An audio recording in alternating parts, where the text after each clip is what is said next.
သာသမီလေးတွေကအရွယ်ရောက်လာပြီမဲ့အသိဉာဏ်ရင်းလာတော့တောက်ရစာရမှမသိအေးကအဖေကပရိသတ်ရေရွာသားဆိုရင်လည်းထမင်းအောက်ကမထွက်တဲ့အဖေတွေအများကြီးရှိသေးတယ်မြို့သားဆိုရင်လည်းဘီယာဆိုင်ကနေမပြန်လာတဲ့အဖေတွေအများကြီးရှိသေးတယ်မရှိဘူးလားတာကြီးတွေသမီးကြီးတွေအပြိုလူပြိုဖြစ်လို့တက္ကသိုလ်ကျောင်းသူကျောင်းသားကြီးတွေဖြစ်နေတဲ့အထိတောက်လို့ကောင်းလို့ဆိုတဲ့အဖေတွေမရှိဘူးလားကဲဝမ်းထဲစရာမကောင်းဘူးလားအဲ့တော့ပြိဿလူဟာရှက်တတ်တဲ့အရွယ်ရောက်လာရင်ရှက်ရမ်းရမ်းတတ်တယ်ဆိုတာမရှိဘူးလားဒီတော့သားသမီးလေးတွေကတငယ်ချင်းအပေါင်းအသင်းကြားမှာကိုယ့်အဖေကရသမားကြီးလို့ပြောခံရရင်ဘယ်သားသမီးခုံယူခြင်းမလဲယူခြင်းမလားဒါကြောင့်အဲ့ဒီလိုမိဘနှစ်ပါးပါရင်လည်းမိဘနှစ်ပါးကပြန်လိုက်ပါသားငယ်သမီးငယ်တွေကလည်းမိဘနှစ်ပါးကိုချင်းသီလမကောင်းမှုဆိုရင်အပြစ်တွေတင်ပြီးတော့အချိန်နဲ့မဖြုံးကြပါနဲ့သီလမပြည့်စုံတဲ့မိဘနှစ်ပါးကိုသီလပြည့်စုံအောင်စောင့်ရှောက်ထိန်းသိမ်းလိုက်ခြင်းဟာဒုတိယအမေနို့ဘိုးနဲ့အဖေချွေးဘိုးကိုအခြေဆက်တဲ့နည်းပဲတဲ့ဟုတ်လားအလုံးစုံတို့တရားနာပရိသတ်ပေါင်းသူတော်ကောင်းတွေမြတ်စွာဘုရားလက်ထက်တော်ကာလတုန်းကအမ္ဘပါဠိထေရီမာကြီးဆိုတာကြားဘူးတယ်မို့လားဘယ်လိုကြားဘူးလားမကွေးသူလားဟမ်အမ္ဘပါဠိထေရီမာကြီးဆိုတာပရိသတ်ကြီးငယ်ငယ်ရွယ်16 19 18 25နှစ်လောက်အထိအလွန်လှတဲ့အရွယ်မှာပြည်တန်စာမာကြီးဖြစ်ခဲ့တယ်။ဘာဖြစ်ခဲ့လဲ။ပြည်တန်စာမာကြီးဖြစ်ခဲ့တယ်။အံ့ဩစရာကောင်းလိုက်တာအလှအပကိုအရင်ပြပြီးတော့ပြည်တန်စာလှုပ်လာတဲ့အဲ့ဒီအမ္ဘပါဠိထေရီမာကြီးဟာအသက်50ကျော်60ဝန်းကျင်ရောက်တော့သာယဟန္တာရဲ့ဟောကြားတဲ့တရားကိုနာပြပြီးတော့မှသာသနာပေါင်းကိုဝင်ပြီးတော့ယဟန်ပြုလိုက်တာကိလေသာကင်းတဲ့ယဟန္တာထေရီမာကြီးဖြစ်သွားတယ်ဟုတ်လားကဲအမေကပြည်တန်စာသားကယဟန္တာသားကသာဟာငါအမေပြည်တန်စာကြီးငါအဖက်လို့မဖြစ်ဘူးငါကယဟန္တာပဲဆိုပေါ့ပေါ့ရောရောတောင်းမဲ့နေလိုက်မယ်ဆိုရင်သားယဟန်လည်းအမွေခံမထိုက်တယ်လို့ပြိဿကြီးဟောဒီမှာအမေဖြစ်တဲ့ပုဂ္ဂိုလ်ရောတန်ဖိုးကြီးမားတဲ့တရားကိုရပါမလားအဲ့ဒါပဲအမေသီလပြတ်တာသီလပြတ်တာတက္ကနာပဲသာသမီလှုပ်ပေးရမယ်တောင်းဟောသာသမီတောင်းအောင်မယ်ဟုတ်တယ်မလားဒါရောအလုံးသောဒုဒကဓမ္မပေါင်းသူတော်ကောင်းတွေကိုအာလုံးသိကြတဲ့ဇာကြောင်းလေးတစ်ခုပြောပြရစေအရှင်သာရိပုတ္တရာကြီးဆိုတာဒုပရိသတ်ကြားဘူးတယ်မို့လားဟောကြားဘူးမှဖြစ်မှာမို့အဲ့ဒါမှမကြားဘူးလေမေဇိမကိုကြီးဆိုတိမဟုတ်တိမဟုတ်တော့အဲ့တော့အရှင်သာရိပုတ္တရာကြီးပြိဋိဘံစံတော့ဘယ်မှာစံလဲ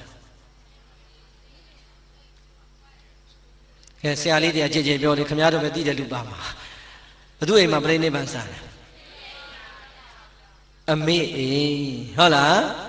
တိုင်းပြည်ကရှင်မင်းလေးကိုးကွယ်တော်မူနေတဲ့ရှင်သာရိပုတ္တရာမြတ်စွာဘုရားရဲ့သာသနာမှာလက်ရရပညာအရာဣတရရတော်မူတဲ့အရှင်သာရိပုတ္တရာပရိနိဗ္ဗာန်စံဖို့ရန်ရပ်ပိုင်းသာကြံတော့တဲ့အချိန်အမေကိုပြန်ပြီးသတိရလိုက်တော့သာသမီ9ယောက်ယဟန္တာတွေရဲ့အမေသာရိပုဏ္ဏမကြီးဟာဗုဒ္ဓဘာသာမဖြစ်သေးဘူးတဲ့ဟုတ်လားဒီတော့ပရိသတ်ကြီးစဉ်းစားကြည့်နော်အမေဗုဒ္ဓဘာသာမဖြစ်သေးဘူးအမေဟာဘယ်မှာနေလဲဟိုတောကျုံအောင်ကြားကနာလကဆိုတဲ့ရွာငယ်လေးမှာနေတာဒီတော့ရှင်မေကိုယ်ွယ်ခံရတဲ့ငါဟာအမေစီသွားမနေတော့ဘူးဆိုတဲ့စိတ်ဓာတ်လည်းထားလို့မရဘူးဩကြည်စမ်းငါတို့သားသမီး9ယောက်ကယဟန္တာထေရီတွေထေရီမာကြီးတွေဖြစ်နေကြပြီမဲ့ငါတို့ရဲ့အမေတဲ့မြတ်စွာဘုရားရဲ့သာသနာမှာတရားတရားလေးတောင်းမှမပေါ်သေးပါလားဒီတော့အမွေခံမထိုက်တဲ့သာသမီတွေမှာငါတို့ပါသွားလိမ့်မယ်အမေကိုနောက်ဆုံးကျေးဇူးဆက်တဲ့အနေနဲ့ငါတရားဟောဖို့ပြန်ရမယ်တဲ့သွေးအန်တဲ့ယောဂတန်းလန်ကြီးနဲ့အမေရဲ့အိမ်ကိုပြန်တရားမရှိသေးတဲ့အမေကိုတရားတရားတွေရှိအောင်သွေးအန်တဲ့ယောဂတန်းလန်နဲ့ဟောကြားလိုက်တာတဆင်ပြီးတဆင်အမေနှလုံးသားထဲမှာတရားသီလစာကပညာဒီတရားတွေကိန်းသွားပြီဆိုမှအမေဗုဒ္ဓဘာသာစင်စစ်ဧကံဖြစ်ပြီဆိုတဲ့အချိန်ညမှာအရှင်သာရိပုတ္တရာကြီးအမေဘေးမှာပဲပြိဋိဘံစံတော်မူတာဟုတ်လားဒီတော့အရှင်သာရိပုတ္တရာလို့မထေရမြတ်ကြီးတော်မှာပြိဋ္ဌာအမေကျေးဇူးကိုမဆက်ဖဲနဲ့ပြိဋိဘံစံရလားအရှင်သာရိပုတ္တရာရဲ့ကောင်းခွက်တွေနဲ့ဟောပေးလိုက်တဲ့ကျေးဇူးဆက်တရားဟာအမေနှလုံးသားမှာတရားတွေခိုင်သွားတယ်သီလတွေခိုင်သွားတယ်ဟုတ်လားဒါကြောင့်သာသမီဟာသာသမီပဲသာသမီဟာမိဘကိုပြစ်မှားခွင့်ရှိသလား မရှိဘူးနံပါတ်1နဲ့2ပြိဿကြီးဘယ်နေရာမှာရေးရေး1ဟာ100ရဲ့နောက်မှာရေးရင်ဘာဖတ်မလဲ1ပဲ2ရဲ့နောက်မှာရေးရင်ရော9ရဲ့နောက်မှာရေးရင်ရော1ဟာ1ပဲဟုတ်လားသာသမီကဆရာဝန်ဖြစ်ပါစေအင်ဂျင်နီယာဖြစ်ပါစေဗိုလ်ချုပ်ကြီးဖြစ်ပါစေသာသနာပိုင်ဆရာတော်ကြီးပဲဖြစ်ပါစေအေးအဲ့ဒီသားကိုမွေးဖွားလိုက်တာဘယ်သူလဲဆိုတဲ့သမိုင်းကြောင်းကဘယ်တော့မှဖြောက်လို့မရပါဟုတ်လား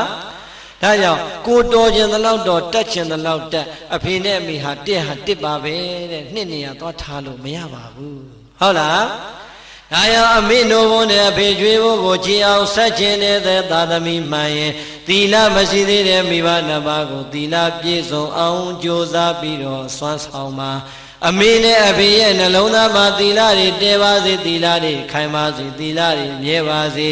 ခုနကပြောတဲ့တရားနဲ့သီလနှစ်ချက်ပေါင်းရင်လေအမေနိုးဘုန်းနဲ့အဖေကျွေးဖို့ကိုကြည်အောင်ဆက်နေရရောက်တဲ့သာသမီပါဟုတ်လားနံပါတ်3အမိနို့ဖို့အဖြစ်ချွေးဖို့ကြည်အောင်ဆက်တဲ့သာသမီကြတော့ဘာလဲဆိုရင်မေစရိစာကသဗ္ဗရာယသမဒပိနိနိဝေသေတိပဋိဋ္ဌာပေတိတဲ့တချို့မိဘတွေအဖိုးကြီးတွေအဖွားကြီးတွေလှူရတန်းရပေးကမ်းရမှာကစီမနေဘူးလားလှူရတန်းရမှာကစီသိမ့်နေတယ်ဘာဖြစ်လို့လဲရှေးကဖြစ်လာတဲ့မိဘတွေဆိုတော့ရှာရဖွေရတဲ့ဒုက္ခသိတဲ့အခါကြစ်ပါအောင်ဆုံးပြီးတော့ထုတ်ထားတာလူမို့တန်းမို့များပြောလို့ရှိရင်ပြိဿသိတ်ကိုလက်မခံဘူးဟုတ်လား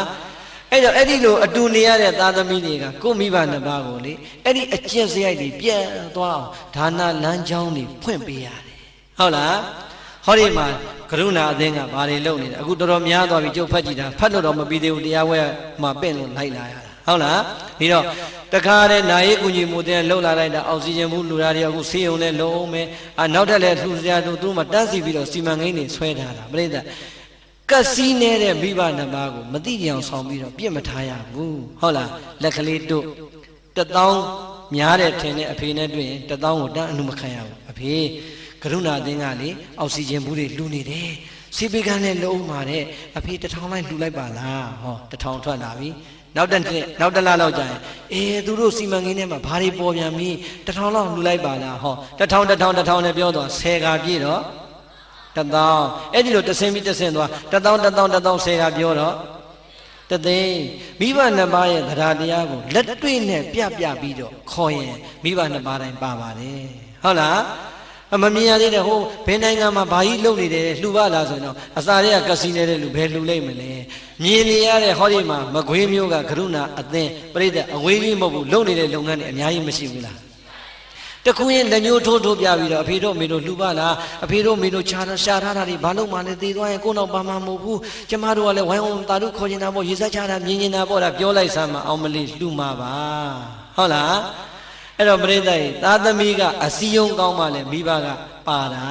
အဲ့တော့သားသမီးကလည်းငြိမ်ပြီးမိမ့်မလဲမလွင်တဲ့နေပေါ့